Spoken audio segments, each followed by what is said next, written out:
Something abnormal is happening here in the Cincinnati housing market. More homes are for sale in Cincinnati than in recent years, and somehow prices are still going up. That combination is just not supposed to exist. So for as long as anyone can remember, the rule is very simple. More homes hit the market, prices cool off. This is just how it's overworked, right? Supply and demand. But right now we're watching the exact opposite play out. There are far more homes for sale than there were a couple of years ago, and yet prices keep climbing anyway. More choices for buyers and higher prices at the same time. That almost never happens. So today I'm going to break down what is actually going on, why Cincinnati is doing its own thing while the rest of the nation is slowing down, and what it means for you, whether you are buying, selling, or just thinking about moving to Cincinnati. I'm Peter Chabris with the Chabris Group, and we help people buy and sell homes across greater Cincinnati every single day. In fact, last year alone, our team closed 613 transactions. That's 613 families that we walked through the front door of a brand new chapter in their lives. So when we tell you this market is acting differently, we're not guessing. We are watching it happen in real time, deal after deal in the trenches. And stick around to the end, because the most surprising part of this whole story is something that almost nobody is talking about. There's a quiet group of buyers who are winning right now. And once you see who they are, everything about these numbers will click into place. So let's get into it. Number one, what abnormal really means in Cincinnati right now. So let's start with this weird part. A couple of years ago, finding a home in Cincinnati, well, it kind of felt like a fight, right? There was barely anything for sale. You'd spot a listing, like race over that same afternoon, and there were 5, sometimes 10 offers already waiting, half of them over asking price, most of them waiving all the contingencies. It was exhausting. A lot of good people just gave up for a while. Well, that's changed. There are far more homes on the market today than there were back then. And when we really dig into the active listings across the region, the shelves are simply fuller. Buyers can breathe again. You could actually go see a house, sleep on it, and still have a real shot the next morning. But here's the twist. Normally, when supply jumps like that, prices fall. It's textbook, right? Supply and demand. But Cincinnati prices have not fallen. They've actually kept climbing. According to Redfin, home values here have risen by nearly 9% over the past year, even as more homes have come to market. Now, I want to be fair with the numbers because different sources measure things differently. Zillow's research shows a calmer rise of around 4% for the typical Cincinnati home. What's the gap? Well, it just comes down to methodology, right? Redfin tracks the price of homes that actually sold, so the number swings based on which homes happen to have changed hands. Zillow smooths its data out across every home, sold or not, so it reads a little steadier. Both point in the same direction though, which is up. They just disagree on how fast. So that is an abnormal headline. More homes and prices still continue to rise. That tells us that something powerful about demand is going on here, and it leads us straight to the bigger question. Number two, why Cincinnati home prices keep rising while the country itself is slowing down? So why is Cincinnati climbing when so many markets in the United States are flat or even pulling back? Here's the national picture. According to Redfin, the typical American home sold for about $398,000 this past spring, up only 2% from the year earlier. 2%. In much of the country, prices are basically stuck. Homes are sitting longer. Buyers are nervous. And then you look at us, and we're now still moving faster and climbing higher. So like, what gives? Well, the answer is one word: affordability. According to Redfin, the median home in Cincinnati recently sold for about 34% less than the national median. Let's just stop and let that land for a second. A family priced out of Denver or Austin or anywhere on the coasts can come here, and suddenly the math just works, right? The same paycheck stretches into a real yard, a good school district, a garage, whole thing. When the rest of the country gets expensive and stressful, places like Cincinnati start to look like a smart, calm, livable answer. And when money spots a deal, it shows up. And that demand is what holds up our prices, even as more homes come to market. It's not a bubble. It's people doing simple math and choosing a better life. And speaking of where that money is landing, not every neighborhood is moving in the same way. The Cincinnati neighborhoods that are quietly heating up. Now, this is where it gets fun, because Cincinnati is really a collection of small towns stitched together, and each one has its own personality. Take Mason and Westchester up north. Families love them for the schools and the easy, low-stress pace of life. You You are literally minutes from everything. Commute is gentle, and your kids can actually ride bikes around the neighborhood. Anderson Township on the east side has quietly been one of those strongest spots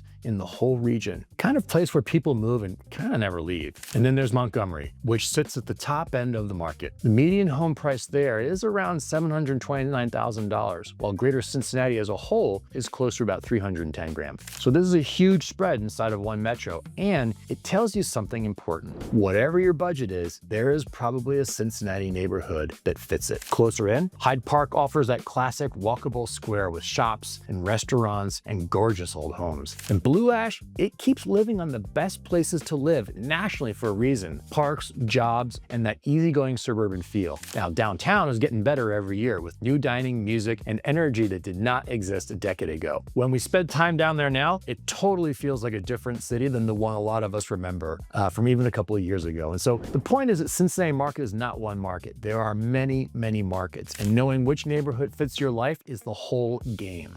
Okay, so quick pause, because we'll look at how much ground we've already covered in this video. We started with that strange thing: more homes for sale, yet prices continue to rise. And we saw that affordability is pulling people in, right? And we walked the neighborhoods where really it's all happening. But the biggest piece is still coming: that quiet group of buyers who are winning here right now. And once you see it, the whole market makes total sense. But before we get there, if you're even thinking about moving to Cincinnati, we've put together a free relocation guide that breaks down neighborhoods, schools, employers, and what your money actually buys here. The link is in the description below, or just scan the QR code on your screen. Grab it, and we'll save you a ton of time.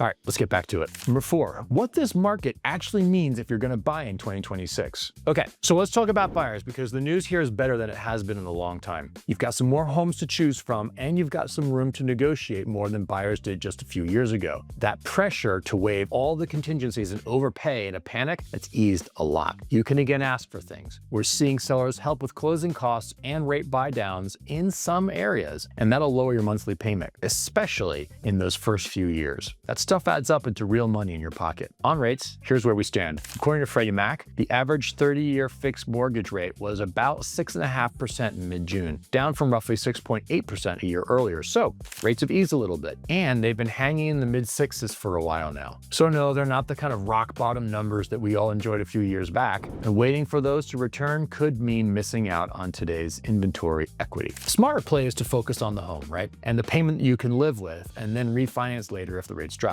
So here's the straight talk for buyers. The longer you wait in a market that keeps appreciating, the more it's going to cost you to get in. It's just math. Getting your foot in the door now means you start building equity now, not someday. And if that's the buyer side, the seller side has its own surprise. So what this means if you're actually selling, and the mistake that most sellers make. So if you're selling, you are in a strong spot. Demand is real, good homes are still moving quickly, and well-priced listings are still pulling multiple offers. But here's the mistake that we see over and over, and it's quietly costing people money. Sellers are pricing off yesterday's prices. They hear that their neighbor got into a bidding war 2 years ago, slapped a dreamy number on the house, and waited for the magic to happen. Guys, that magic's gone. With more homes on the market now, buyers have options, and an overpriced house is just gonna sit. Every week it sits, it gets staler, and stale homes end up selling for less than they would have if they had been priced correctly from the get-go. The winning move here is the opposite. You price it accurately, prep it well, and let the market come to you and drive the value.